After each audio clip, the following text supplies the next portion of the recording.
Meus queridos, meus amigos, é um prazer muito grande, principalmente estar aqui, principalmente nesta data especialíssima, que é de aniversário dessa casa. E nós nos sentimos extremamente honrados com o convite que nos foi feito, porque é muito querida e muito cara aos nossos corações. Estes amigos que aqui estão, que tiveram a coragem de dar um passo à frente e formar esta pequena escola para nós mesmos.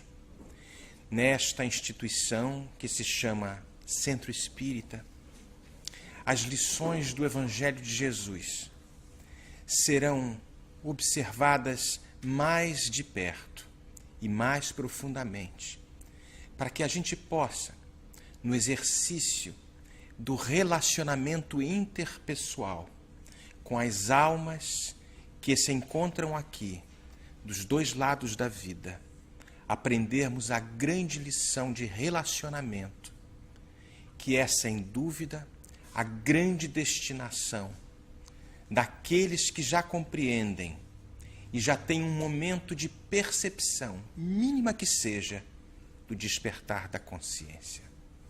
É preciso remontar a um tempo longínquo, há mais de 2000 anos atrás, quando o meigo Jesus de Nazaré, em uma das suas últimas falas, reunia aqueles 12 discípulos que não entendiam muito bem o que lhes seria pedido. Na última ceia, Jesus trazia exatamente para que tivessem o cuidado com as relações. E seria no forjar desta nova proposta vivencial que toda a base da sociedade moderna estaria estabelecendo novos pródromos de conduta e apelando para a intervenção do muito maior. Jesus teria, sem dúvida, porque era o governador de todo o orbe terrestre, a intercessão de larga pleiade de espíritos que ali se aglomeravam. Mas aqueles discípulos eram mais ou menos como nós. Eles não entendiam muito bem o que Jesus estava lhes pedindo. Da mesma forma como nós nos aglutinamos nestas assembleias, sejam elas espiritistas, evangélicas de toda ordem, ou outras denominações, quando destaca-se alguém neste nicho social, neste aglomerado religioso, muitos de nós, buscando algum ponto de referência, esquecemos da verdadeira relação que deve estar sendo estabelecida entre criatura e Criador. Jesus preocupava-se com aqueles homens toscos, ainda embrutecidos, sem saberem exatamente o que lhes seria pedido. Cuidem-se uns dos outros, amem-se uns aos outros, preocupem-se uns com os outros. E aí, numa conversa que tínhamos aqui, antes de iniciar a palestra, com o Luciano, eu aproveitei o gancho porque ele me disse: aqui pode não ser a casa do caminho, mas é a casa do carinho. E neste processo de acarinhar as pessoas, de abraçar as pessoas, as principais bases para um novo mundo, para uma nova época, serão exportadas portas afora destes centros, porque começaram a ser forjadas portas adentro dos nossos corações. É uma nova era, é uma nova proposta. E neste não entender muito bem da lei de causa e efeito, e muitas vezes resvalando nas situações periclitantes e necessárias ao aprimoramento dos nossos espíritos, nós vamos muitas vezes encontrarmos-nos em situações difíceis. E não foi diferente para aquela senhora de nome desconhecido, 1950 anos depois, que encontrava-se numa pequena palafita do Rio de Janeiro, sem nenhuma comida para os seus filhos, sem nenhum alimento, e abraçando não só os seus, como a casa ao lado recebia aqueles meninos que estavam ali deixados ao léu, ao lento. Ela repetiu a frase: aonde comem 3, comem 10. E abraçou, com parcos recursos, aquelas crianças. Mas foi num momento de muita fome, de muita desesperação. Ela professava uma religião diferente dos espíritas. Era uma evangélica, mas fervorosa, passando pelos processos de reajuste entre a lei de ação e reação, espiando a sua situação e cuidando daqueles que talvez teria negligenciado numa outra circunstância, e os abraça com toda a amorosidade e com todo carinho. A fome gritava, batia às suas portas. E ela, numa destas noites, sai pelo meio da favela e, num desespero, numa prece fervorosa ao alto, encontra numa encruzilhada um famoso despacho de macumba. E aquele frango suculento, com aquela farofa deliciosa, ela não teve dúvidas, mesmo professando uma religião diferente. Ali ela agarrou aquele frango e botou ali.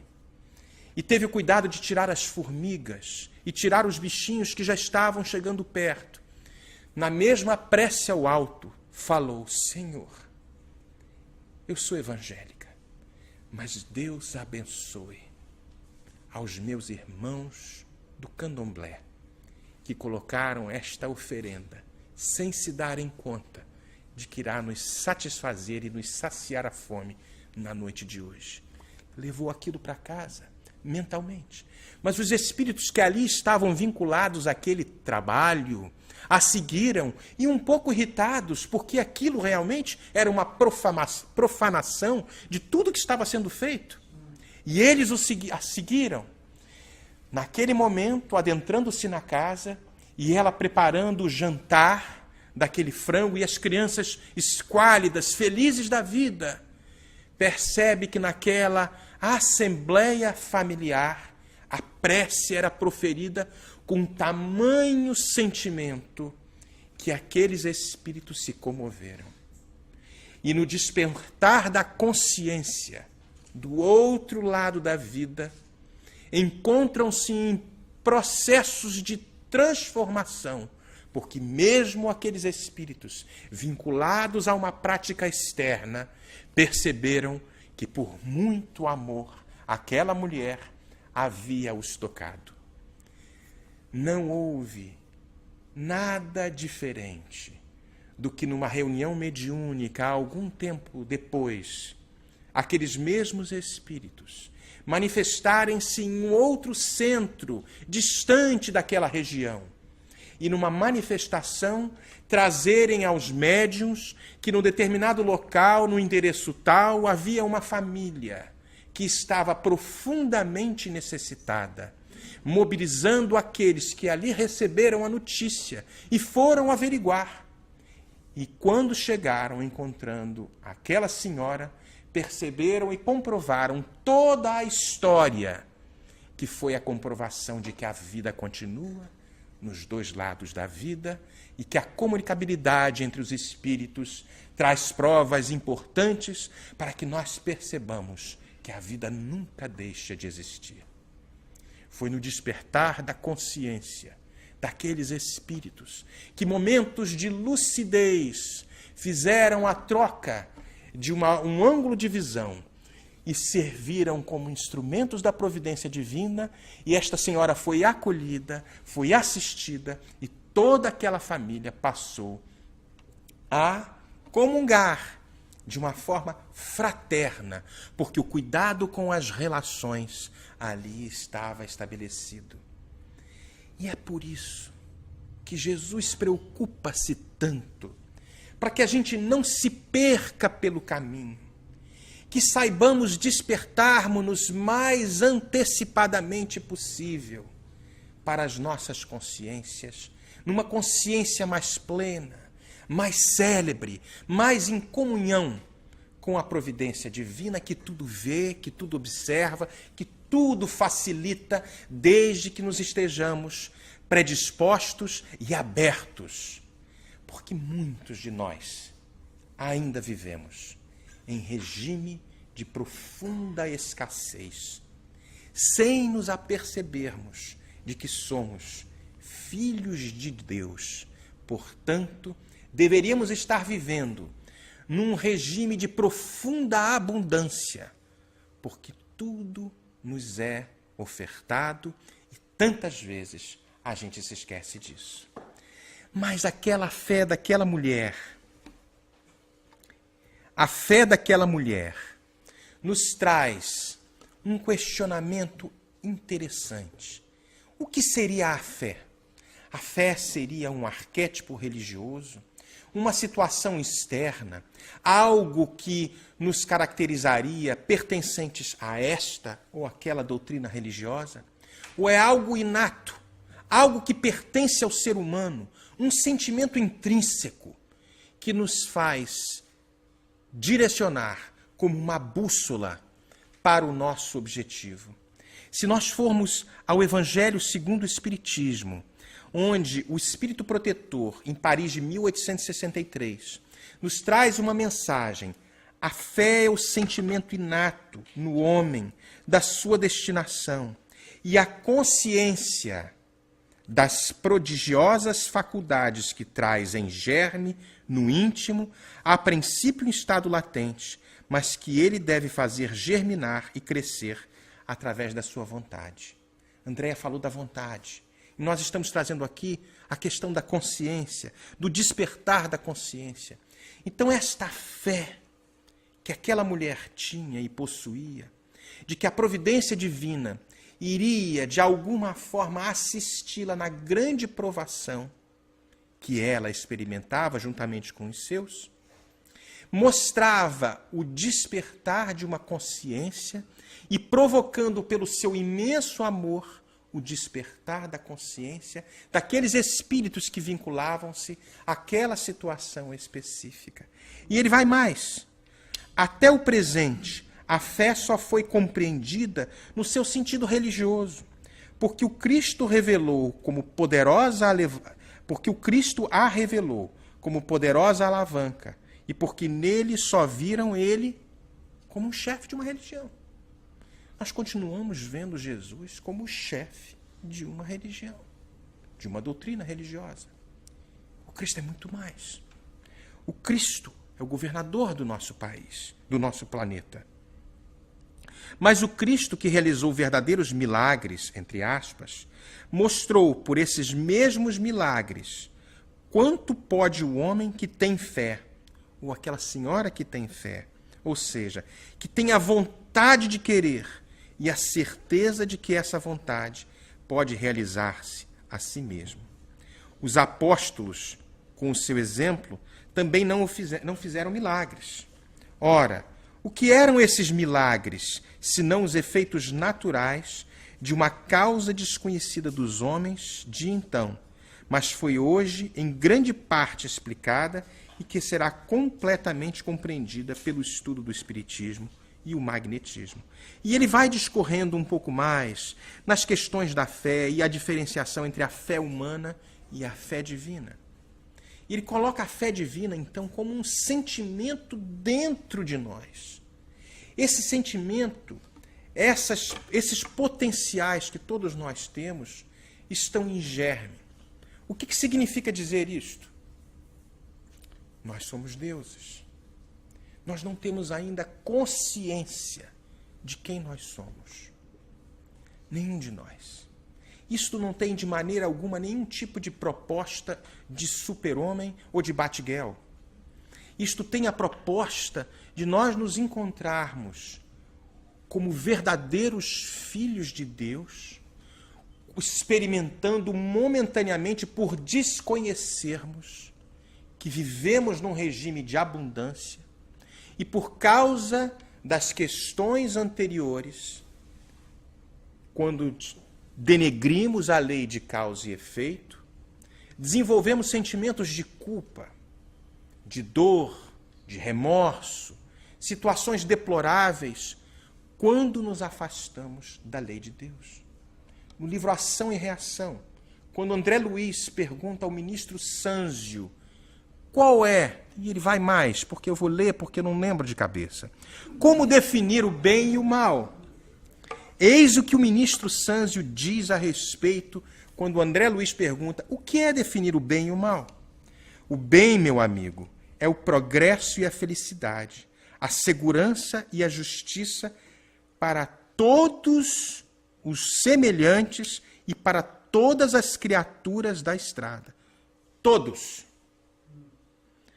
Todas as criaturas e todos os semelhantes, aos quais devemos empenhar as conveniências de nosso exclusivismo, orgulho e egoísmo, mas sem qualquer constrangimento por parte de ordenações puramente humanas, que nos colocariam em falsa posição no serviço, por atuarem de fora para dentro, gerando muitas vezes em nosso cosmo interior, para nosso prejuízo, a indisciplina e a revolta.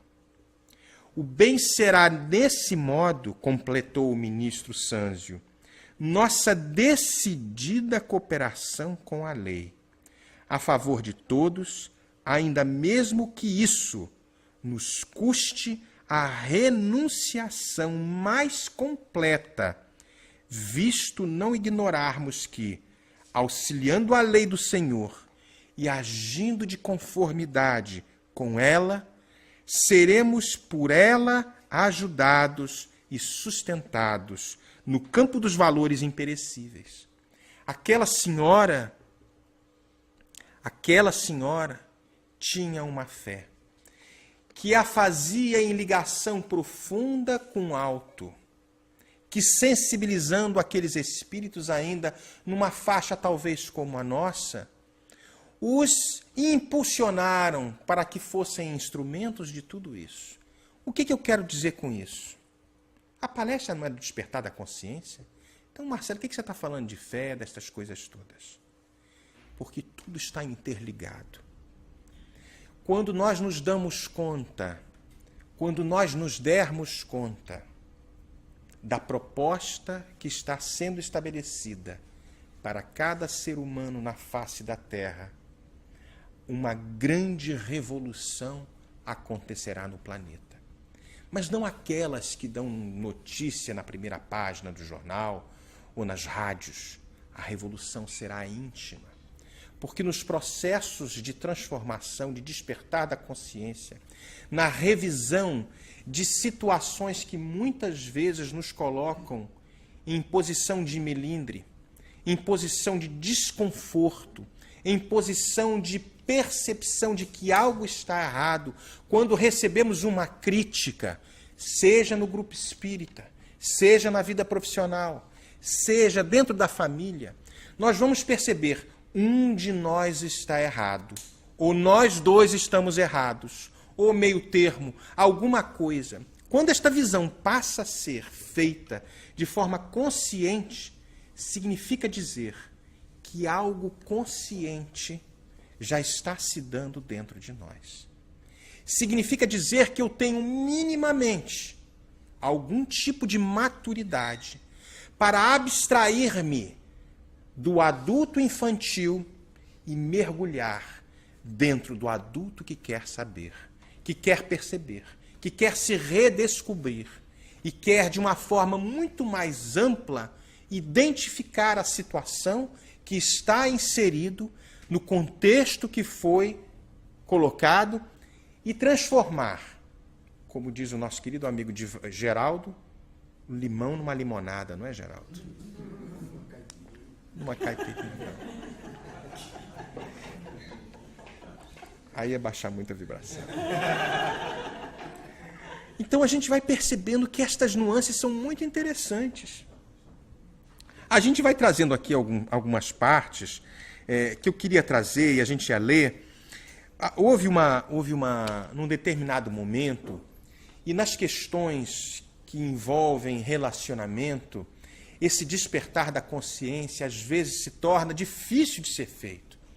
Porque relacionar-se é difícil. Por que é difícil? É difícil porque cada um de nós é um universo. Eu tenho uma bagagem, ela tem outra bagagem, a Abigail tem outra, cada um de nós tem uma bagagem, trilhou um caminho. A minha experiência de vida não é a mesma que a da Abigail. Ela trilhou um caminho que eu não sei. Eu trilhei um caminho que ela não sabe. O que acontece? Mas nós chegamos a um determinado momento da nossa existência que nós caímos no mesmo núcleo. E aí o que acontece?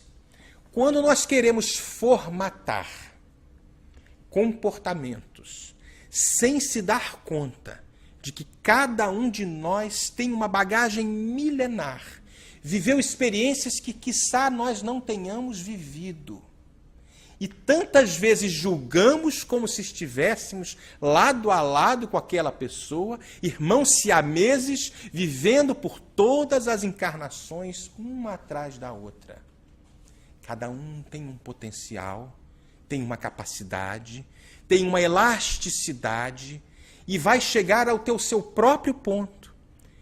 Ela não pode viver a minha experiência e eu não posso viver a experiência dela. Essa experiência é pessoal e é intransferível. Cada um de nós tem uma experiência. Cada um de vocês passou por uma situação, teve um obstáculo, viveu uma situação familiar que os colocou em teste, em situações difíceis, em situações de eu vou continuar me comportando como uma criança espiritual, ou eu vou perceber que se eu fui inserido neste contexto, existe algum propósito maior para uma observação lúcida, uma vez que nós já temos a doutrina espírita que nos traz um cabedal de informação capaz de nos alertar de que talvez o caminho não esteja tão correto. Emmanuel nos diz que depois de 3 anos, se nós não observarmos nenhum câmbio significativo nos nossos comportamentos para melhor, alguma coisa está errada. Tem alguma coisa de errado. Não é possível que a gente tenha vindo aqui sábado de manhã para esta reunião por um arquétipo religioso. Se a gente não for para o centro espírita, a gente vai para o inferno. Como nós fazíamos nas igrejas ou nos outros templos. Eu tenho certeza que não tem ninguém aqui pensando isso. Eu tenho que ir para o centro, senão eu vou para o inferno. Me comungar com o padre. A gente não faz mais isso. Existe um propósito maior. Logicamente, estamos aqui entre amigos, prestigiamos a casa, encontramos acolhimento, amor, identificamos as almas, a comida é deliciosa. Tudo isso corrobora para que algo, eu estou falando de mim, né, porque a comida é deliciosa. Tudo isso corrobora para que nós estejamos aqui. Mas eu tenho certeza absoluta de que existe algo a mais. É verdade? Porque cada um de vocês tem uma vida, tem uma família, tem filhos, tem namorados, tem um problema de saúde, tem uma doença, tem uma dificuldade de trabalho, tem um monte de coisa. Será que isto é al azar, como diz o Léo, por acaso? Ou tem uma circunstância que envolve toda esta situação? Existe algo a mais.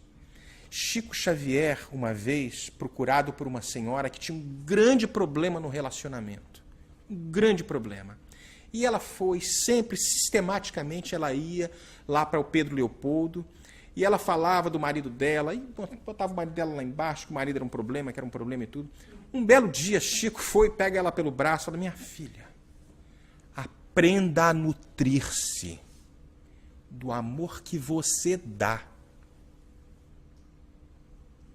Não é do amor que você recebe. Aprenda a nutrir-se do amor que você doa. Muda o paradigma.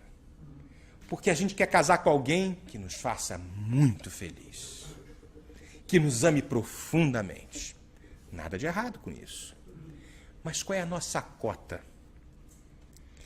Ser um ser consciente nos transforma senhores de nós mesmos, com todo um passado, sem dúvida.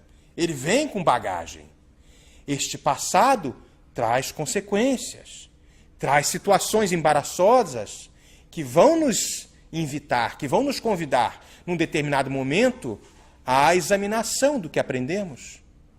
E podem ter certeza, e não estou rogando praga para ninguém, a vida nos traz situações que nos testam a fazer esta examinação, se o que vai importar é o que eu dou, o que eu quero receber.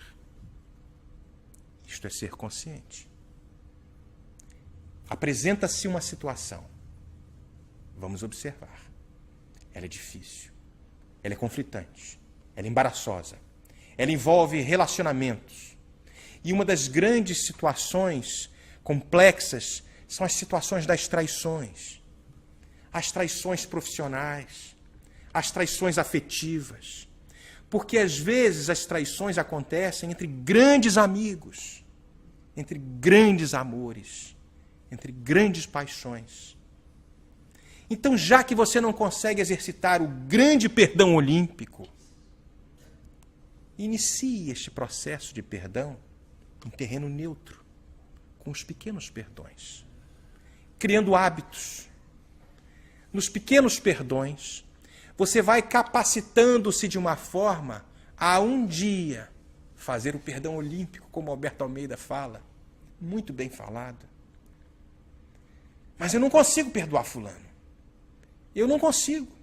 Mas você já está consciente de que não consegue. Já é um bom sinal. Mas por que você não consegue? Porque foi muito difícil, porque eu amava muito ela, ou porque eu amava muito ele, porque ele foi um sócio meu por 20 anos, ou seja lá qual for a situação. Ok. Identifique a situação. O vigiar e orar, e primeiro coloca o vigiar na frente. Vigie o que se passa dentro de ti. Seja consciente para observar. Identifique-se num determinado momento circunstancial e passe a observar o que você sente, o que você pensa. Eu não consigo dar este passo à frente. É uma vigilância, observância das suas reações. E aí peça ajuda. É o orar. Senhor, eu não consigo ainda. Não é orar e vigiar. Vigiar e orar. Conheça-se e peça ajuda. E nesse processo do bater, se abrirá, pedir e obterás. E nesse processo, quando existe mérito, quando nós conseguimos fazer estes pequenos perdões em terreno neutro, construindo as bases e as matrizes necessárias para um dia dar o grande salto quântico na direção das grandes propostas que internecem e mobilizam tantos corações, que nos fazem, em todo lado, perceber que grandeza aquela mulher, que grandeza aquele homem, que grandeza aquela atitude. E isso faz e constrói uma atmosfera de benevolência, de benignidade, que a gente nem se dá conta. E transforma realmente a atmosfera local. Transforma todo mundo ali. Nesse processo,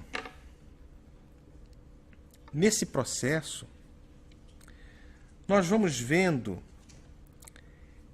no livro O Consolador, quando Emmanuel nos traz através do Chico, na pergunta 344, é feita a pergunta: o amar ao próximo deve ser levado até mesmo à sujeição às ousadias e brutalidades das criaturas menos educadas, na lição evangélica, sendo que o ofendido deve tolerá-lo humildemente, sem direito de esclarecê-las relativamente aos seus erros? Isso é uma pergunta que a gente faz muitas vezes.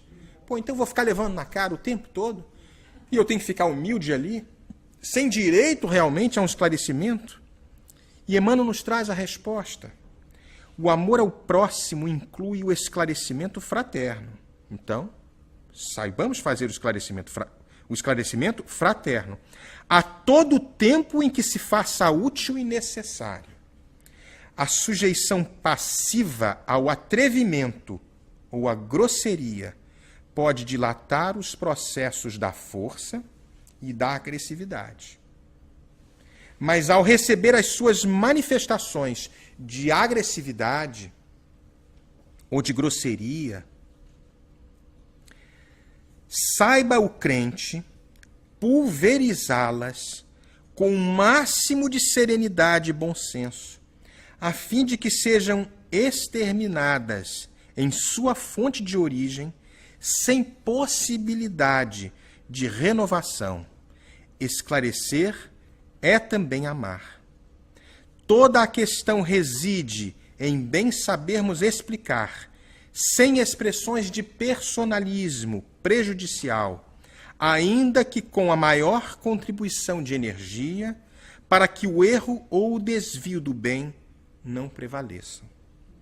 Quanto aos processos de esclarecimentos, devem eles dispensar, em qualquer tempo e situação, o concurso da força física, sendo justo que demonstrem as nuances de energia requeridas pelas circunstâncias, variando desse modo de conformidade com os acontecimentos e com o fundamento invariável do bem geral.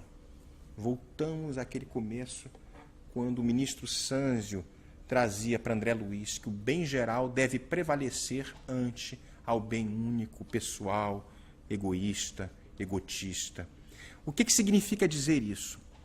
Nesses processos de despertar da consciência e nas questões relacionais, nós vamos ver os conflitos que são naturais e inerentes ao mundo que nós vivemos. Ainda faz parte do nosso mundo, um mundo de provas e expiações. Mas nesse processo, quando nós somos postos contra a parede, aí a gente vai ver o que é que me convida a reagir da forma como eu estou reagindo. Será que é um processo de egoísmo? Será que é um processo de a minha é a última palavra? Ele está me peitando porque a posição que eu estou ocupando, ele não pode dirigir-se a mim desta forma?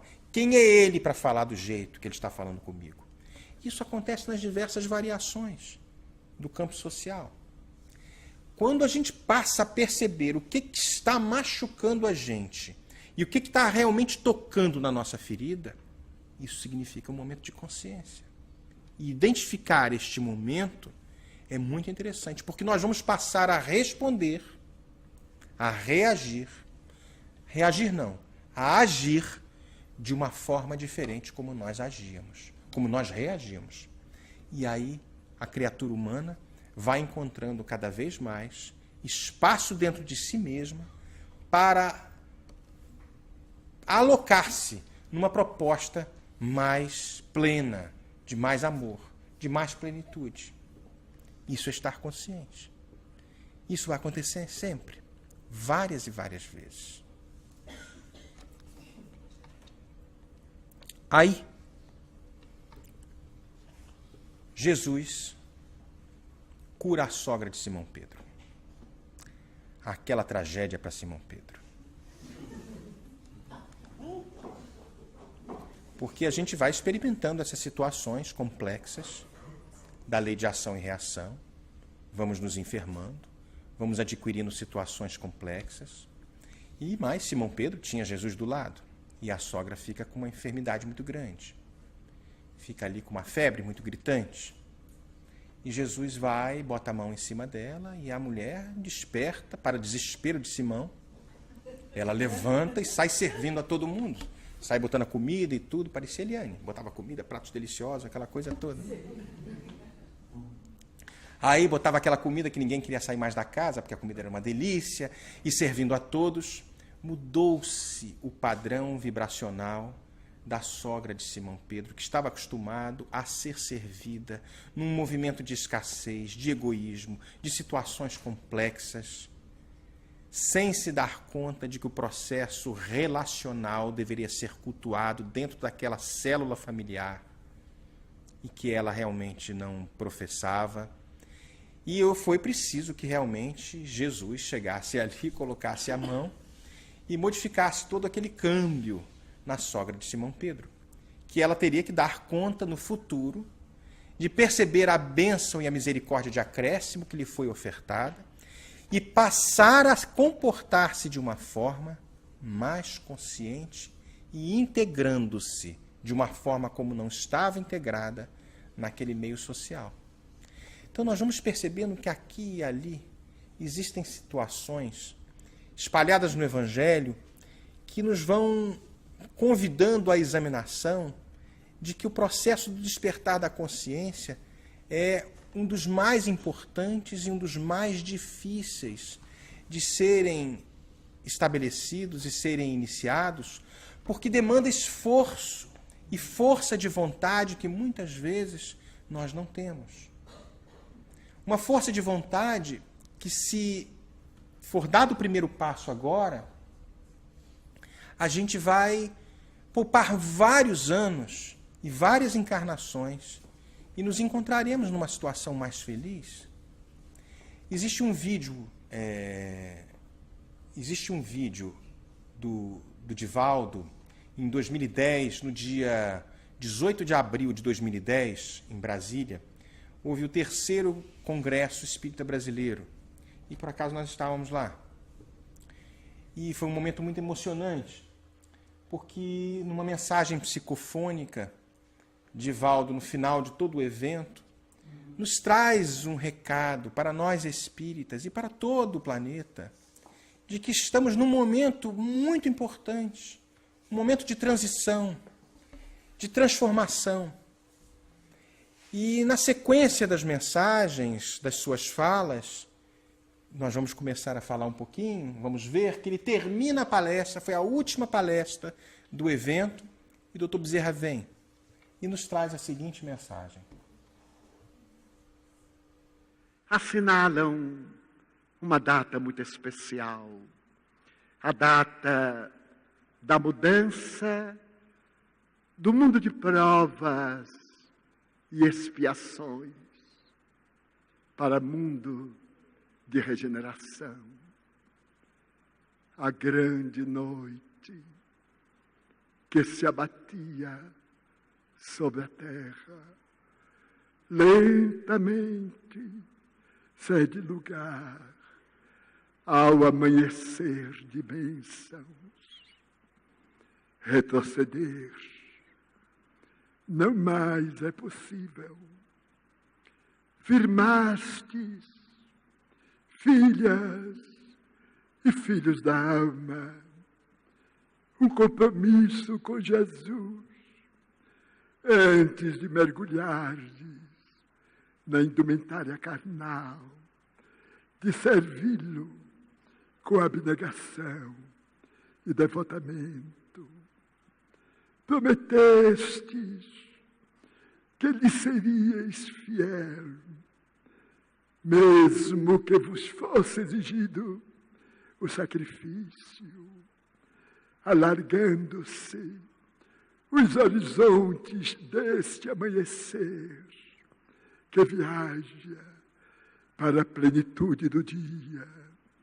Exultemos juntos, os espíritos desencarnados e vós outros que transitais pelo mundo de sombras, mas além do júbilo que a todos nos domina, tenhamos em mente as graves responsabilidades que nos exornam à existência no corpo ou fora dele. Deveremos reviver os dias inovidáveis da época do martirológio.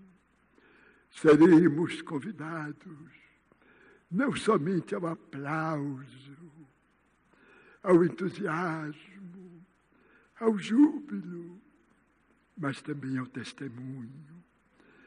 testemunho silencioso nas paisagens internas da alma, o testemunho por amor àqueles que não nos amam, o testemunho de abnegação, no sentido de ajudar aqueles que ainda se comprazem em gerar dificuldades, tentando inutilmente obstaculizar a marcha do progresso.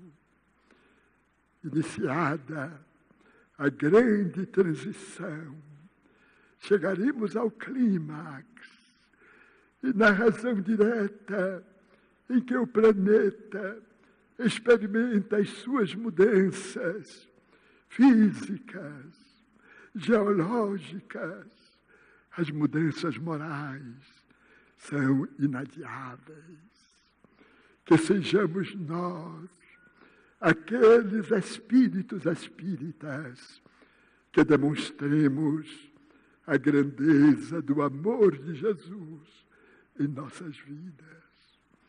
Que outros reclamem, que outros se queixem, que outros debaterem, que nós outros guardemos nos refódios da alma o compromisso de amar e amar sempre, trazendo Jesus de volta com toda a pujança daqueles dias que vão longe e que estão muito perto. Jesus, filhas e filhos queridos, espera por nós. Que seja o nosso escudo, o amor. As nossas ferramentas, o amor. E a nossa vida, o hino de amor, são os votos que formulamos os espíritos espíritas aqui presentes e que me sugeriram representá-los diante de vós. Com muito carinho, o servidor, o mínimo e paternal de sempre, Bezerra. Muita paz, filhas e filhos do coração.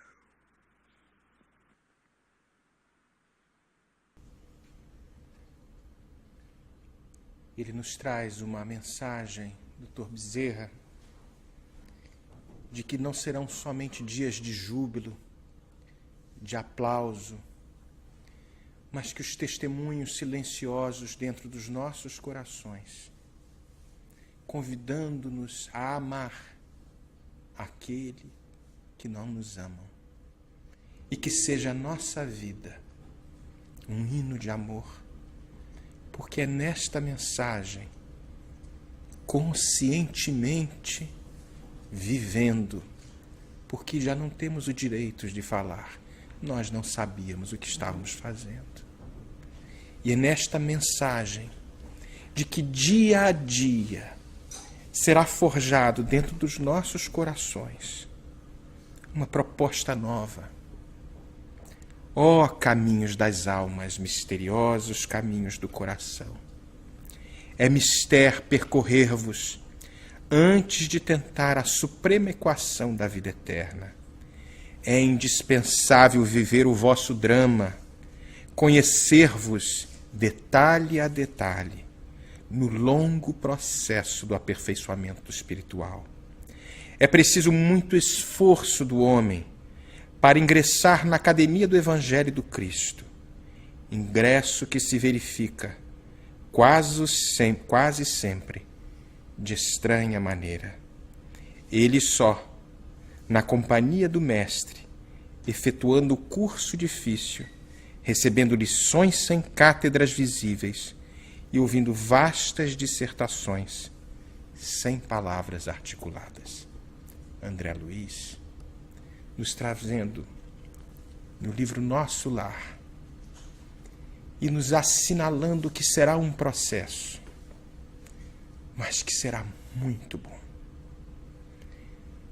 Na palestra que escutamos na terça-feira, na nossa casa espírita, o Cícero nos trouxe uma belíssima apresentação, um exemplo que eu não me lembrava até ele trazer de novo, que o espírito Eurípides Barçanufo, enquanto estava encarnado, em Sacramento, o escravo Rufus do Ave Cristo, uma alma que teria vindo das esferas crísticas, como dizia Chico, tamanho a envergadura deste espírito, reencarna em Sacramento e, num desdobramento na hora do sono, é levado às regiões espirituais tão altas, tão altas, tão altas, que num belo jardim de deslumbrante coloração encontra um senhor de luminosidade indefinível sentado. E ele se acerca um pouco mais. E quando percebe, era o Cristo. E ele percebe, não posso, não sou digno disso. Mas era o Cristo. E percebe que o Cristo chorava. E ele mentalmente estabelece um diálogo. Oh, mestre, é tu. Choras pelas almas que não conhecem o teu evangelho.